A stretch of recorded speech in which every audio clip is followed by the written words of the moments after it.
sua azienda a Suor Elvira per portare i ragazzi e poter aiutarli a dare da mangiare. Nel tempo questo aiuto si è strutturato e penso che ci sarà anche una fondazione. I racconti dei nostri nonni erano i tempi in cui si regalava per la comunione la tavoletta di cioccolata e allora loro non avevano soldi per comprare la cioccolata per i dolci.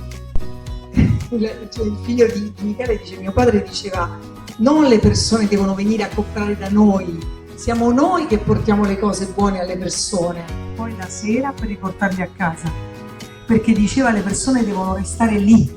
Anzi, se avete degli alberi di nocciola nel giardino,